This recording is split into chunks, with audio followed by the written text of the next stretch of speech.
Before there were commandments, before there were saints or devils, there was only a question: why do we do what we know is wrong? From the moment early humans looked inward and saw the hunger, jealousy, and lust within themselves, they feared it and tried to name it. What began as instinct became taboo, and what became taboo was soon branded sin. But sin was never just about morality. It was about control. Kings ruled with armies. The church ruled with guilt, and guilt, unlike a sword, never rusts. The story of the 7 deadly sins is not just a tale of evil. It's the evolution of human thought.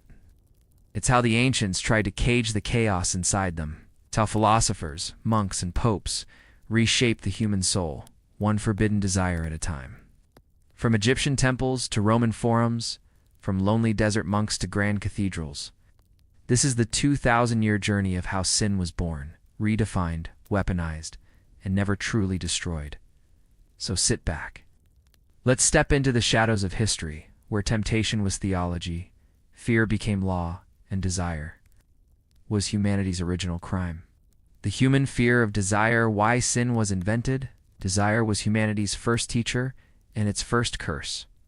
Long before sacred texts, desire drove men to build, to conquer, to love, and to destroy.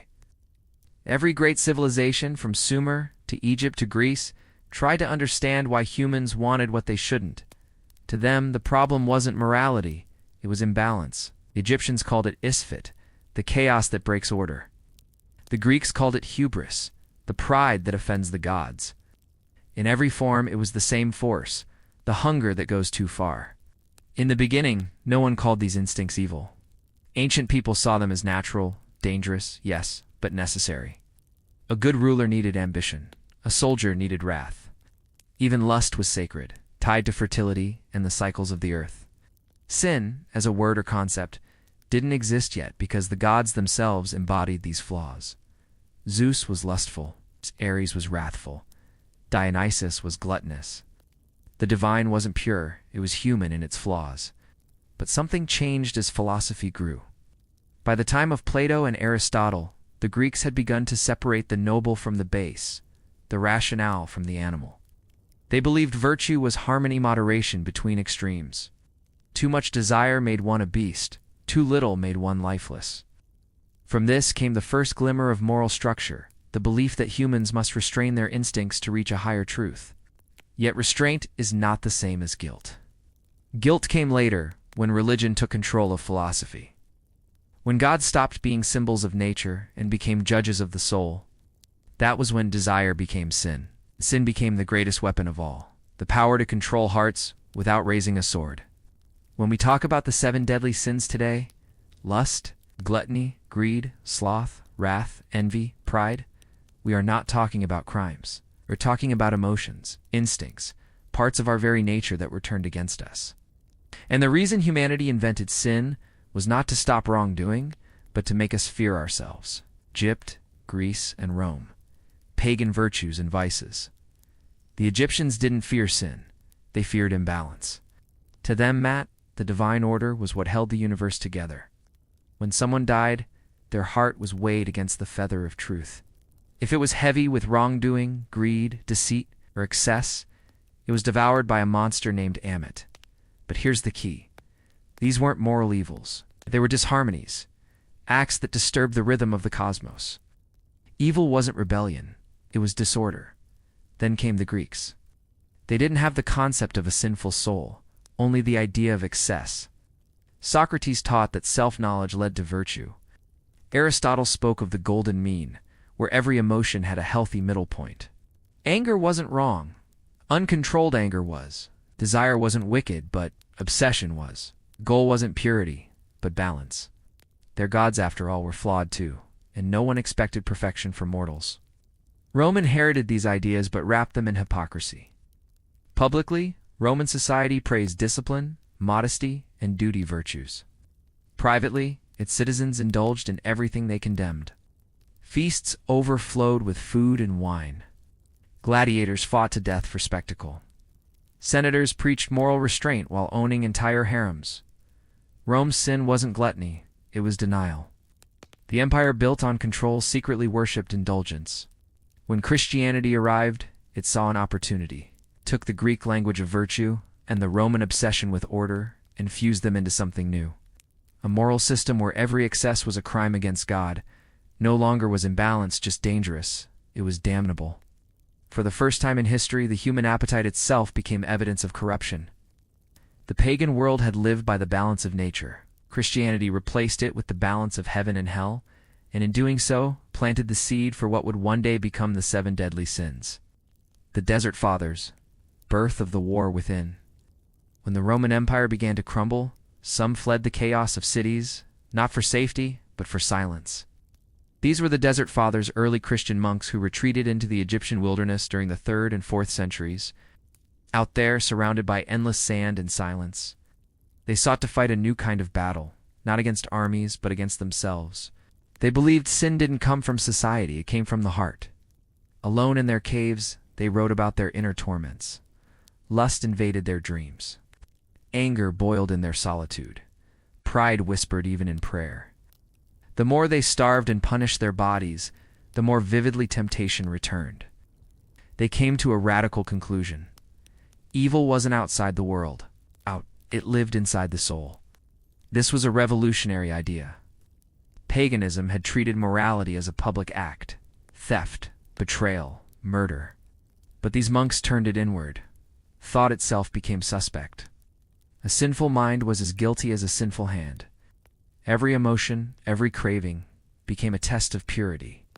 The body was no longer the temple, it was the battlefield. What they discovered and feared was that temptation didn't vanish with isolation. It multiplied. Without distractions, the mind became its own tormentor. Desert Fathers began listing these temptations, categorizing them to understand their enemy. They were not yet sins, they were spiritual diseases. And in this desert of madness and prayer, the first blueprint of the 7 deadly sins began to take shape. The monks weren't trying to create theology, they were writing survival manuals. But the church would later take their notes and turn them into doctrine. What began as personal reflection would become the foundation for universal guilt. Evagrius Ponticus and the 8 evil thoughts. Among those lonely hermits, one man stood out.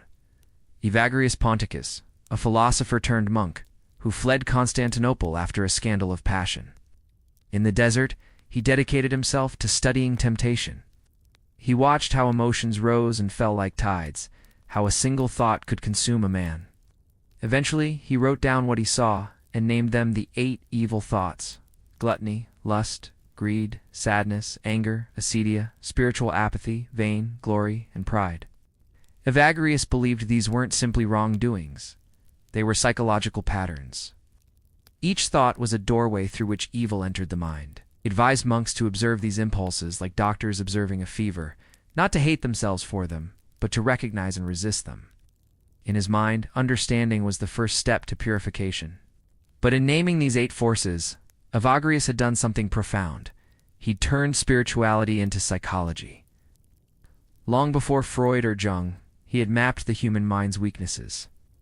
The church, however, saw something else entirely: a list, structure, a way to organize morality. When Evagrius died, his writings spread across the Mediterranean. Monks copied them, adding commentary, simplifying them for lay audiences. Over time, his nuanced idea that sin was a pattern of thought was stripped of its subtlety. The church didn't want psychology, it wanted rules. The 8 evil thoughts soon became 8 forbidden acts. Evagrius' quiet meditations, born in solitude, became the framework for centuries of fear. What began as an attempt to understand human suffering was transformed into a moral weapon, and the next man to wield it would give it its final infamous form: Cassian's ladder of temptations. John Cassian was Evagrius' disciple, but unlike his teacher, he feared the mind's complexity. To Cassian, the heart was deceitful, and every thought a potential snare. He simplified Evagrius' ideas, arranging the 8 thoughts into a hierarchy, a ladder of temptations. Each sin, he said, led naturally to the next. Gluttony fed lust. Lust birthed greed. Greed led to anger. Anger to sadness. Sadness to sloth. Sloth to vanity. And vanity finally blossomed into pride, the root of all evil. Cassian's writings spread through Western monasteries, turning introspection into spiritual warfare. Monks were told to watch every impulse as though demons whispered it. Sin became militarized. Cassian's ladder was more than metaphor. It was a tactical map. Every failure, every indulgence, was an attack from the enemy. What Cassian did, perhaps unintentionally, was bridge Eastern mysticism and Western doctrine. He took Evagrius' quiet philosophy and transformed it into a moral system of battle. From that moment, sin wasn't something to understand, it was something to defeat. The introspective monk became the soldier of God. Cassian's hierarchy would later be condensed by Pope Gregory the Great into the final list of 7, but the spirit of his ladder survived. Every sin was not just a crime, but a step downward, away from God. And as the Church grew in power, it realized something extraordinary. By teaching people to fear sin, it could govern their souls long after kings lost their crowns. From Greek psychology to Christian morality, the fusion of Greek philosophy and Christian doctrine was not an accident. It was a slow alchemy that transformed reflection into repentance. When Christianity began spreading through the Roman world, it met a civilization obsessed with reason. Greek philosophers had already charted the soul. Aristotle with his balance, Plato with his hierarchy of desire. The early church fathers saw in these systems a way to explain sin, not as chaos, but as misdirected love. Every sin, they claimed, was not hatred of God, but love placed in the wrong order. Augustine of Hippo became the architect of this new moral universe. A man torn between lust and faith, he transformed his personal guilt into theology. His confessions read like a diary of obsession, stolen pears, forbidden bodies. Restless ambition, but every indulgence became proof that the human will was broken. Augustine argued that desire itself was corrupted by the fall of man. Adam and Eve's act of disobedience was not just rebellion, it was the infection of all human longing. From that point on, the Church no longer viewed sin as external temptation. It was woven into our very being. Greek virtue had aimed for harmony between reason and emotion. Augustine shattered that balance. He taught that reason must dominate desire, not coexist with it. The mind, not the heart, must lead the soul to God.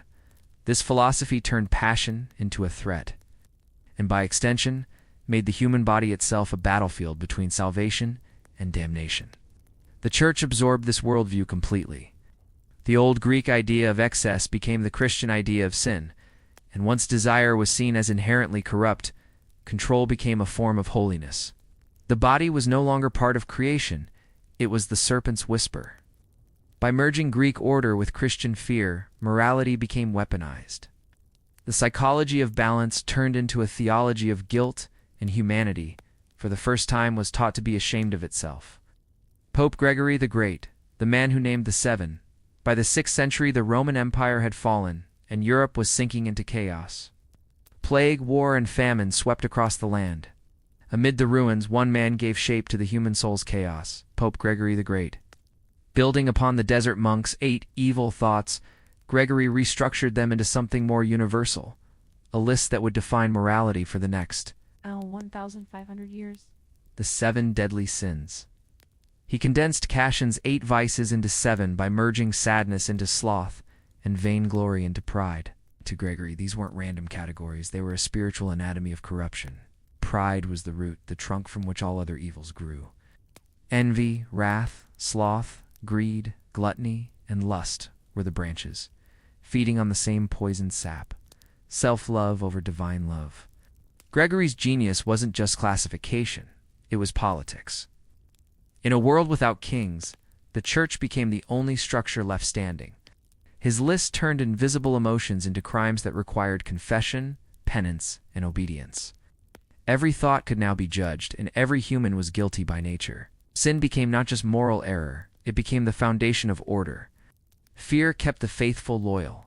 Under Gregory's system, the Church became doctor and judge, treating the soul's diseases with its sacraments. This spiritual medicine would shape medieval life. Confession, punishment, repentance, all stemmed from his 7-fold map of vice. Gregory had turned theology into administration, emotion into currency. In defining the sins, he defined control. And so, the 7 deadly sins weren't just moral warnings, they were the architecture of Christian civilization itself. Gregory didn't merely list humanity's flaws. He built an empire of guilt that would outlast Rome, the deadly sins, and the rise of confession. As Gregory's list spread across Christendom, it evolved into a system, one that reached into every heart and home. Confession became its heartbeat. Before, sins were public acts judged by the community. Now they were secret burdens, confessed to priests behind stone walls. This was revolutionary. Sin moved from the realm of behavior into the realm of thought. The battlefield was now the conscience. The Church claimed this was mercy, forgiveness, for all who repented. But confession had a second purpose: surveillance. By requiring every Christian to speak their sins aloud, the Church gained access to the deepest corners of human life. Sexual desire, greed, envy, all could now be cataloged, recorded, and disciplined. The fear of damnation became a mechanism of control more powerful than any sword. In the early medieval world, where literacy was rare, confession shaped imagination, people began to see sin in daily life. A hungry thought, an envious glance, an idle hour, each became a potential mark against the soul. Sin became measurable and therefore taxable in spiritual currency. Penance, indulgences, and almsgiving created an economy of salvation. The 7 deadly sins made confession systematic. Instead of countless transgressions, every flaw could be traced to one of 7 roots. The Church turned the messy spectrum of human emotion into a clean, manageable doctrine. It was brilliant and terrifying. Every human became both sinner and suspect, in need of endless forgiveness. Thus, through confession, the 7 deadly sins became not just moral symbols, but instruments of power. The Church didn't only save souls, it learned to manage them.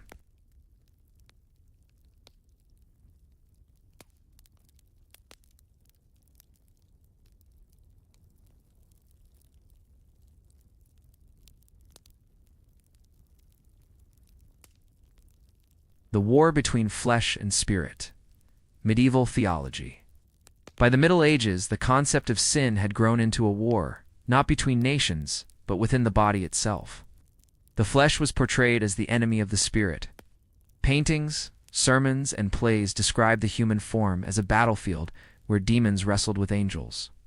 To be human was to be divided, a creature torn between the animal and the divine. Theologians like Thomas Aquinas and Peter Lombard debated endlessly about the hierarchy of sin. Was lust worse than pride? Could anger ever be holy? They concluded that sin was not merely action, but intention. A man could starve himself, yet still sin if he took pride in his suffering. A priest could fast, pray, and remain damned if his heart whispered vanity. Sin had no limit because the mind had none. The war between flesh and spirit extended far beyond monasteries. Ordinary people were taught to fear pleasure, not just carnal, but all forms of indulgence. Feasting, laughter, even music could lead to moral decay if not restrained. The body became a traitor waiting to betray the soul. Medieval art reflected this terror, writhing bodies in hell, tormented by the very desires they once enjoyed. Yet the irony is that this obsession with sin also gave rise to its opposite, an almost ecstatic fascination with the forbidden. The more the Church preached chastity, the more art fixated on temptation. Cathedrals carved with grotesques, tapestries woven with erotic warnings everywhere. The forbidden body haunted the sacred space. The medieval world tried to destroy sin by imagining it constantly until, paradoxically, it gave sin eternal life. Monks, mortality, and fear. Sin as social control. In monasteries across Europe, monks lived under vows of silence, poverty, and chastity. But even there, the language of sin ruled every thought. The monastic system was not just about prayer, it was about discipline. Every hour was structured, every act watched, every desire confessed. The 7 deadly sins became a clockwork of control, reminding each monk that even the smallest pleasure could open the gates of hell. Sin wasn't only spiritual, it was political. By teaching the population that moral failure led to eternal damnation, the Church maintained order in a world that had no police, no courts, no stability. The threat of hell replaced the sword. It kept peasants obedient, soldiers loyal, and kings fearful of divine wrath. Religion became the law of conscience, enforced from the pulpit rather than the throne. Mortality, too, played its part. Plagues, famines, and wars ravaged Europe, and death was an ever-present companion. Paintings of skeletons dancing with nobles, the Danse Macabre reminded everyone that sin brought death and death brought judgment. The only hope of salvation lay in obedience and confession. But beneath the surface, cracks began to show. Monks struggled with hypocrisy, preaching purity while wrestling with temptation. Wealthy abbeys contradicted vows of poverty. The faithful began to wonder if sin was truly divine truth or a human invention. Yet, despite doubt, the system held strong, because the genius of the 7 deadly sins was this: even if you didn't believe in them, you feared them, and fear, more than faith, kept the medieval world in line. The role of women, Eve, lust, and blame. Long before theology gave names to sins, myth gave faces to temptation. And those faces were often female. From Pandora's curiosity to Eve's apple, the archetype of woman as the bringer of downfall took root deep in the soil of civilization. When Christianity inherited these myths, it inherited their fears too. Eve's act of disobedience was retold not as a story of curiosity but of seduction, the corruption of the pure by the flesh. In this retelling, desire itself became female. And so, from the first chapter of Genesis onward, woman was cast as the mirror of sin, beautiful, necessary, and dangerous. In the writings of early church fathers like Tertullian, the rhetoric hardened. He called women the devil's gateway, a phrase that echoed through monasteries and pulpits for centuries. The female body became a battlefield, a symbol of both God's creation and man's downfall. Monks were taught that every glance could wound the soul, every unguarded thought could summon lust. Celibacy was valorized not just as restraint, but as war, a daily combat against the feminine and the flesh. By the Middle Ages, this suspicion had evolved into doctrine.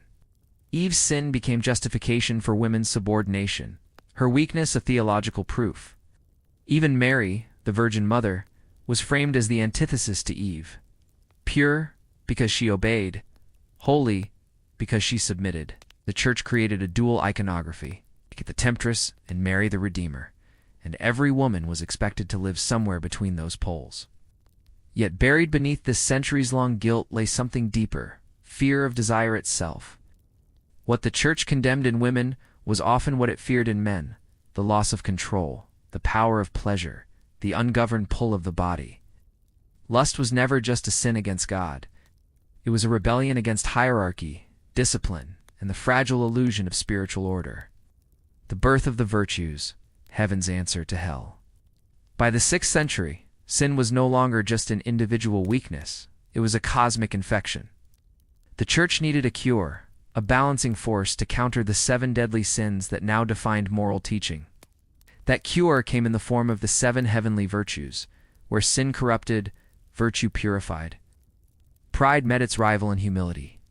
Envy bowed before kindness. Wrath softened into patience. Each vice found its mirror, a divine antidote for a human disease. The idea was not merely moral, it was strategic. Monastic teachers like Gregory the Great understood that fear alone could not build faith. A man might avoid sin out of terror, but only virtue could transform the soul. Virtues became the architecture of salvation, the spiritual exercises of a church that now saw human life as a moral war. Every temptation was a test, every failure an opportunity to climb a little closer to heaven. Artists and theologians turned this structure into drama. Manuscripts painted golden angels fighting horned demons. Church sermons spoke of virtue as armor, sin as plague. By the 12th century, this duality had shaped medieval thought entirely. The world became a moral map of opposing forces. To sin was to fall from divine light.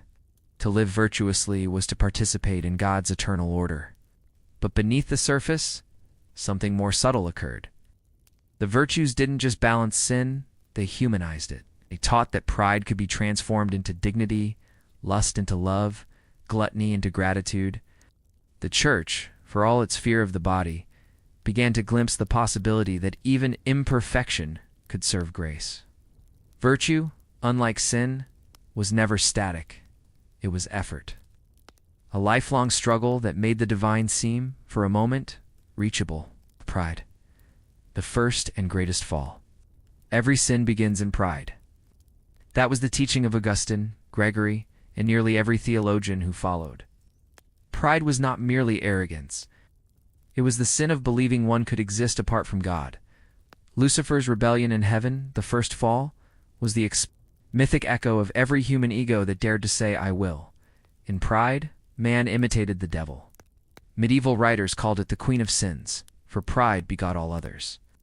Envy springs from pride, wounded wrath from pride defied, greed from pride, unsatisfied. Even humility, its supposed opposite, often carried its shadow. Monks who prided themselves on being humble were said to fall twice, once for pride, once for irony. Yet pride also haunted greatness. Kings and artists, warriors and thinkers, those who shaped history, often walked its edge. The Church warned of pride, but civilization was built on ambition. Dante placed the proud in the first circle of purgatory, forced to carry heavy stones on their backs to bow them down. But he also portrayed their suffering as redemptive, a painful lesson in balance, not damnation. In this, pride became the most human of sins, the desire to be more than we are, to transcend the limits imposed on us. It was both the wound and the spark. For without pride, man would never dream of heaven. But with it, he always risks falling into hell. Envy, the poison that devours the heart. Envy was the sin that smiled. It was not loud or violent, but quiet, corrosive, a slow rot of the soul. In medieval art, the envious are often shown with snakes devouring their eyes, a symbol of how jealousy blinds those it possesses.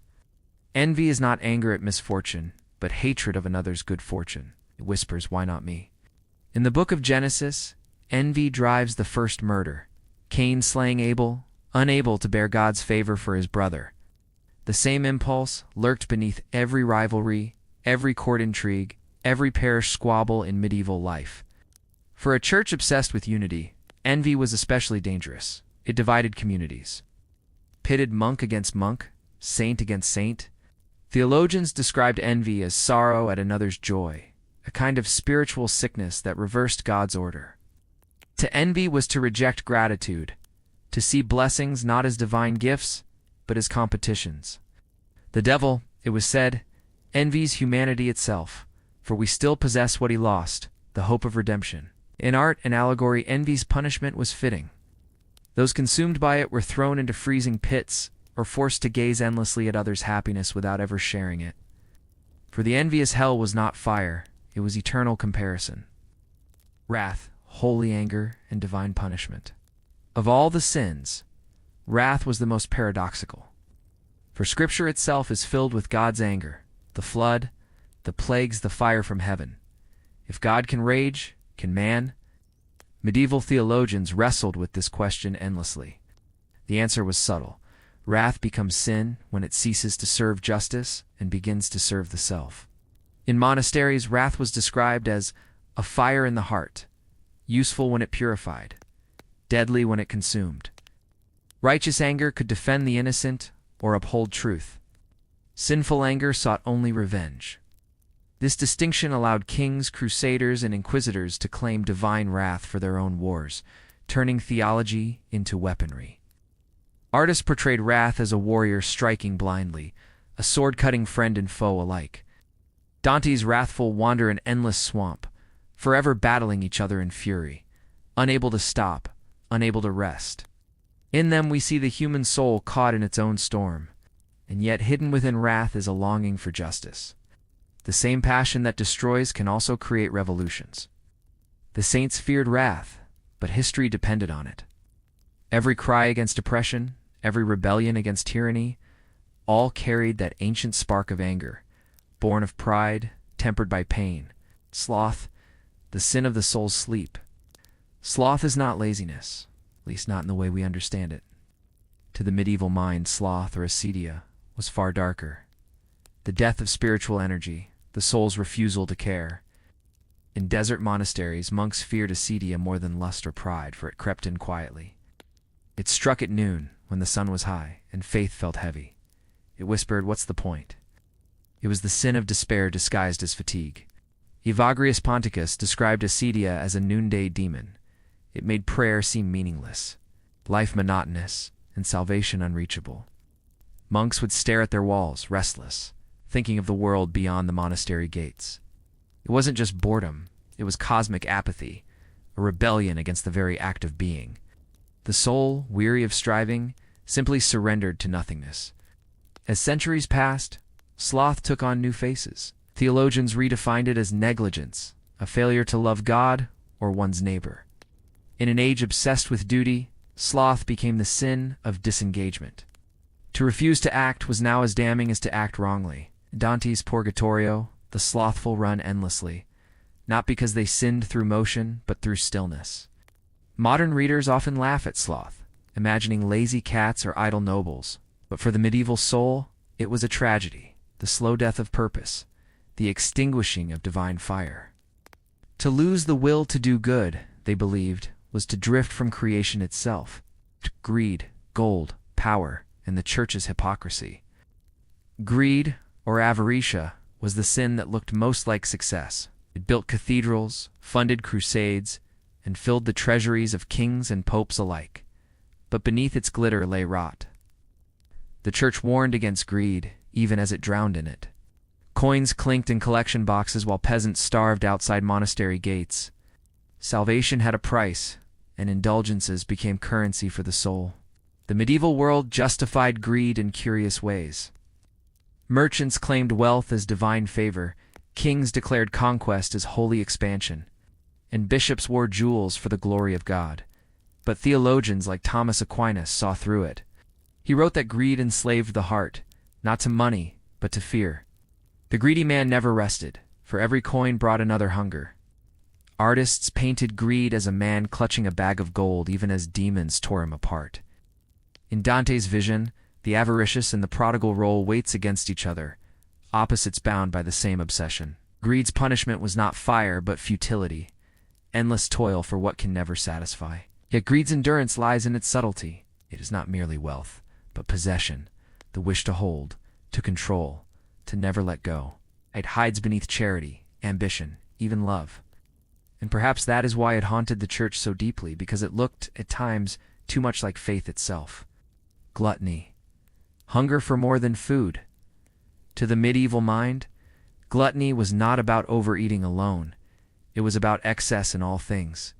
Food was simply its most visible form. In monasteries, meals were sacred rituals of restraint. Silence reigned at the table, not conversation. Eating too quickly, too richly, or too soon was a spiritual fault. The body that ate without moderation revealed a soul without discipline. But gluttony's symbolism ran deeper. It represented humanity's insatiable appetite for pleasure, for control, for reassurance. Medieval moralists saw in gluttony the echo of Eden, the desire. Dante's Inferno, mapping the sins of the soul. When Dante Alighieri descended into hell in his Divine Comedy, he didn't invent sin, he organized it. His Inferno gave geography to morality, structure to chaos. Every sin found its circle, every punishment its poetic justice. Pride was crushed beneath its own weight, wrath drowned in boiling blood, and lustful souls whirled endlessly in storms of passion. Dante's genius lay not in invention, but synthesis. He drew from centuries of theology, Gregory, Aquinas, Augustine, and turned their doctrines into art. Hell became a mirror of the medieval conscience, beautiful, ordered, terrifyingly just. His sinners were not monsters, but mirrors of humanity, proud kings, adulterous lovers, corrupt popes. Through them, readers confronted themselves. But Inferno was more than punishment. It was revelation.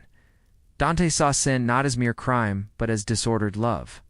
The souls of hell did not love too little, but wrongly.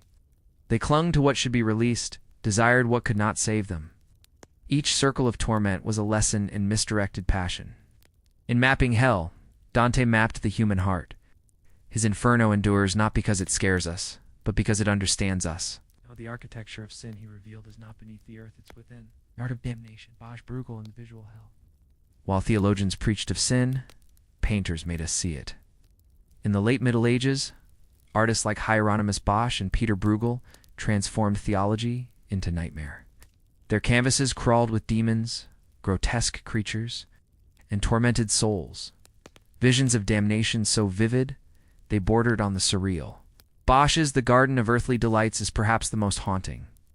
Its central panel brims with eroticism and chaos, a world intoxicated by pleasure.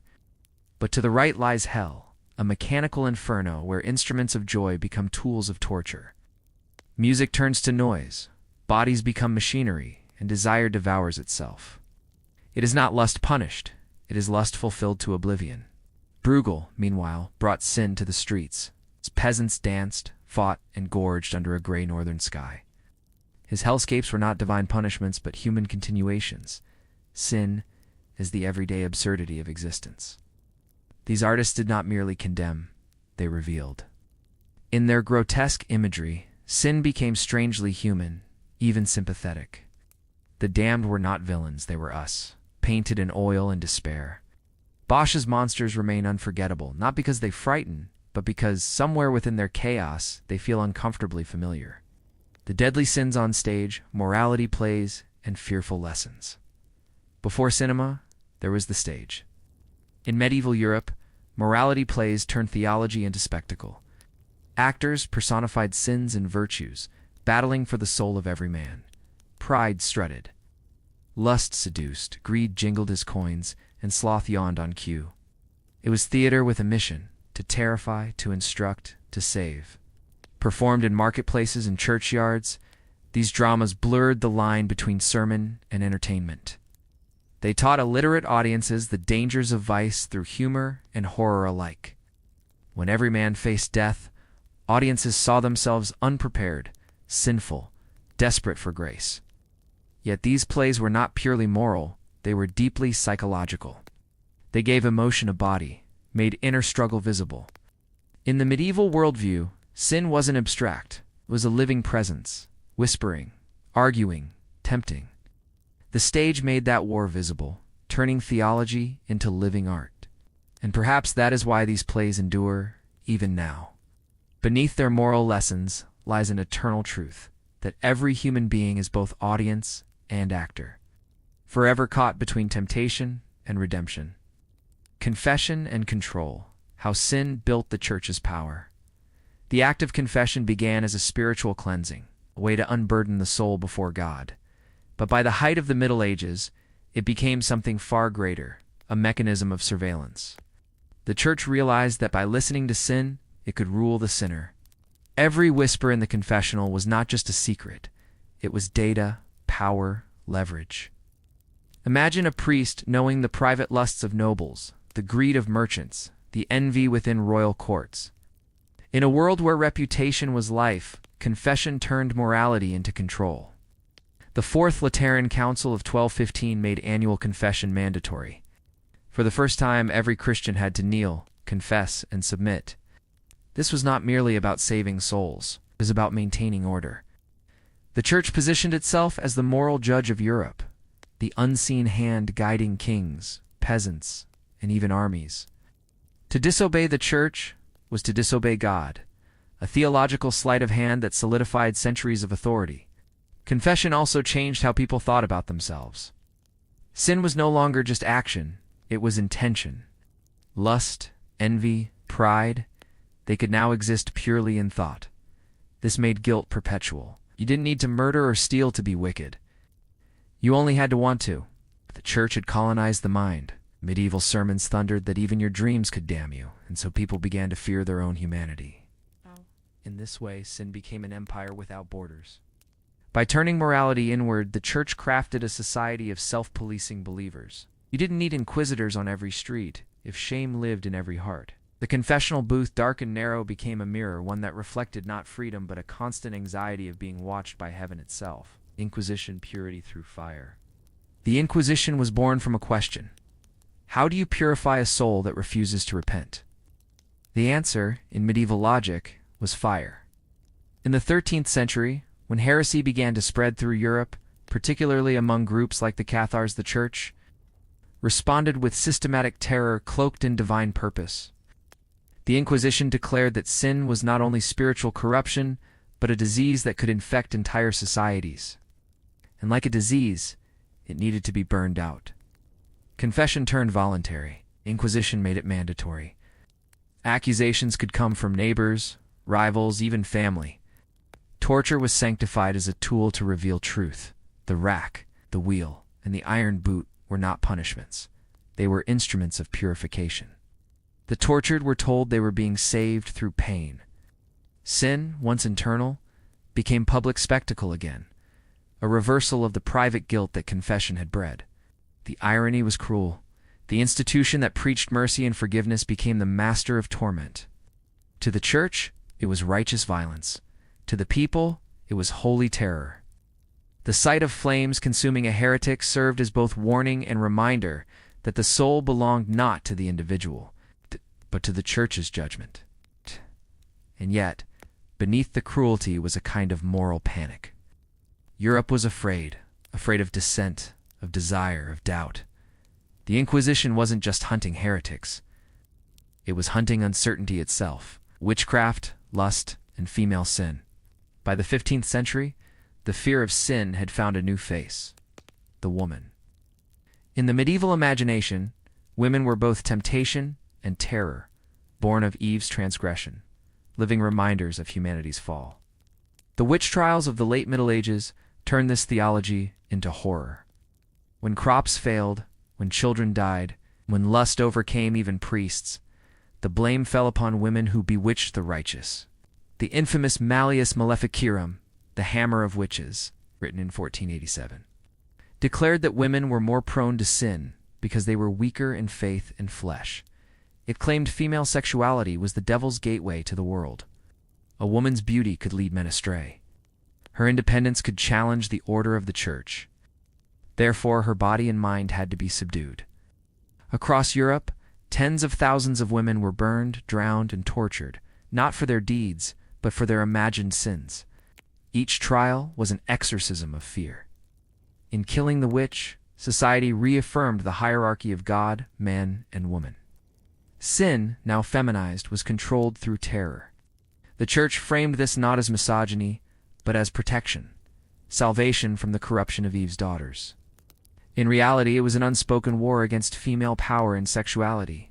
The witch burnings were not just acts of superstition. They were acts of theology, revealed how the 7 deadly sins, once philosophical, had become tools to shape gender, law, and desire. The greatest sin, in the eyes of the medieval world, was not disobedience to God. It was the audacity of a woman to claim her own will. Sin in the Renaissance: beauty, temptation, and rebellion. The Renaissance brought sin out of the shadows and into the light, quite literally.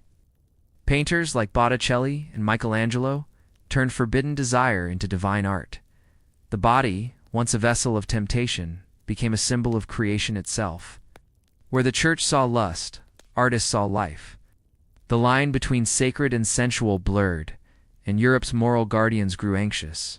Humanism, the belief in human potential and beauty, clashed with centuries of sin-based theology. Pride became ambition. Curiosity became discovery. The desire for knowledge, once condemned as Eve's original sin, now fueled science and philosophy. For the first time, sin was being reinterpreted not as evil but as the engine of progress. Still, the church fought to contain this rebellion. The Reformation would soon shatter its authority, but even before Luther's theses, the tension was visible in art. The same ceiling that depicted Adam's creation also showed his fall, a reminder that beauty and sin are siblings. The Renaissance made one thing clear: the story of sin was never about God's wrath. It was about humanity's endless hunger for more, for beauty, for truth, for meaning, even at the risk of damnation.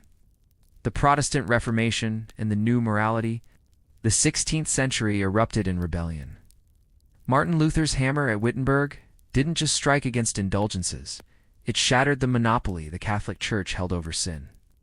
For 1,000 years, the Church had decided what was sinful, who could forgive it, and how salvation could be bought. Luther's defiance declared something radical. No priest could stand between man and God. The soul, he said, was accountable to faith, not to confession booths or papal decrees. In Protestant lands, sin transformed from a list of forbidden acts into a test of conscience. The deadly sins were still acknowledged, but their meanings began to shift. Pride was condemned, but personal responsibility was praised.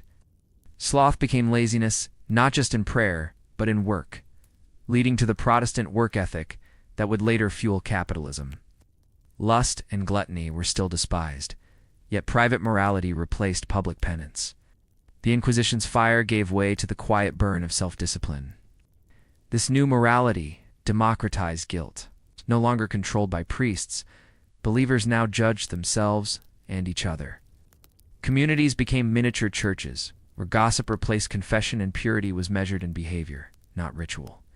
Sin hadn't vanished. It had gone underground, buried beneath restraint and respectability. But Luther's revolution had a shadow. When the church's authority crumbled, people were left alone with their sin. Without the structure of penance and absolution, many turned inward, toward anxiety, doubt, and fear of damnation. The Reformation freed Europe from papal control, but it also created a new kind of prison: the conscience, Enlightenment thinkers, and the death of sin. By the 18th century, the great thinkers of the Enlightenment began to dismantle sin itself. To them, sin was not divine law, but social control, a relic of superstition used to stifle curiosity and maintain obedience. Voltaire mocked religious fear as a tool of tyranny. Rousseau argued that man was born pure and corrupted only by society. The 7 deadly sins, once whispered in confessions, were now discussed in salons, not as moral threats, but as philosophical curiosities. Reason replaced revelation. Science began to explain what the Church had called sin. Lust became biology. Gluttony became appetite. Wrath was understood as temper. Envy as insecurity. Where medieval theologians saw demons, Enlightenment thinkers saw human nature. The vocabulary of vice shifted from sin to psychology, and with it, the moral universe tilted on its axis. But even as reason rose, the shadow of sin lingered. The Church's teachings had sunk too deep into Western consciousness to vanish overnight. The Enlightenment may have dethroned God, but it didn't erase guilt. The same instincts that drove confession now fueled introspection. Writers like Diderot and Goethe wrestled with temptation, desire, and pride, not as sins, but as parts of being human. The divine battlefield had become psychological. By redefining sin as error, the Enlightenment tried to heal the human soul with knowledge, yet in doing so, it stripped morality of mystery. The fire of damnation dimmed, but so did the awe that once kept humanity trembling before its own darkness. The 7 sins in modern psychology. As theology waned, psychology stepped into the confessional. Freud, Jung, and their successors transformed sign into symptom. Lust became libido. Pride became ego. Sloth was recast as depression, envy as neurosis, gluttony as compulsion. What had once been moral failings were now diseases of the mind, treatable, understandable, even forgivable. Freud saw in the 7 sins not divine warnings but the structure of human desire, argued that repression, the denial of sin, was the real sickness. Where priests had said, "Resist temptation," Freud said, "Acknowledge it." The confessional had become the therapist's chair, yet the irony was unmistakable. People still sought absolution, only now they paid doctors instead of priests. The language had changed, but the ritual remained the same. Jung went deeper, suggesting that the 7 sins represented archetypes, eternal forces within the collective unconscious. Pride, he said, was the shadow of self-realization. Lust, the fire of creation turned inward. The sins, once exiled by religion, returned as essential components of the psyche. Humanity could not destroy them without destroying itself. In the modern world, morality became internalized through therapy, self-help, and self-improvement. The ancient fear of hell evolved into fear of failure. We no longer confess to God, we confess to ourselves, our journals, and our screens. The 7 deadly sins survive not as theology, but as psychology's ancient ghosts. The legacy of sin, from the Bible to pop culture. And so, the story of sin comes full circle. What began as fear of divine punishment has become entertainment, metaphor, and art.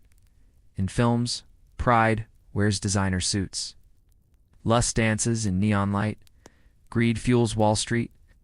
Wrath drives superheroes and villains alike. 7 deadly sins have become archetypes of modern storytelling, stripped of theology but rich in symbolism. From Dante's Infernal circles to David Fincher's Seven, the fascination remains. Why are humans drawn to what damns them? Perhaps because sin has always been the mirror of the self, the forbidden reflection that reveals who we truly are. Even in an age without hell, we crave moral drama, still whisper of temptation, still measure our worth in guilt and desire. Religion may have lost its throne, but morality remains haunted by its ghosts. The seven sins live on in marketing slogans, in therapy sessions, in the endless pursuit of perfection. Pride powers ambition. Envy fuels consumerism. Sloth hides beneath the glow of screens. Lust is sold as freedom. Greed is success. We may laugh at medieval preachers, but we live their sermons every day. In the end, the seven deadly sins were never just about God. They were about us, our hunger, our fear, our relentless desire to rise above our nature, and the inevitable fall that follows. So perhaps the greatest revelation is this: sin never died. It simply evolved with us. From the scrolls of monks to the screens of modern life, it adapted, subtle, shape-shifting, immortal. The Church once ruled through fear of the soul's corruption. Today, we rule ourselves through fear of imperfection. The fires of hell have gone cold, but the guilt remains warm. The seven deadly sins began as a moral map, warning us away from the edge. Yet every age has walked closer, testing, touching, falling, because deep down humanity has always known, without sin, there would be no story, no art, no beauty, no rebellion. Sin is not the end of goodness. It is the shadow that defines it. So the next time you hear of pride, envy, or lust,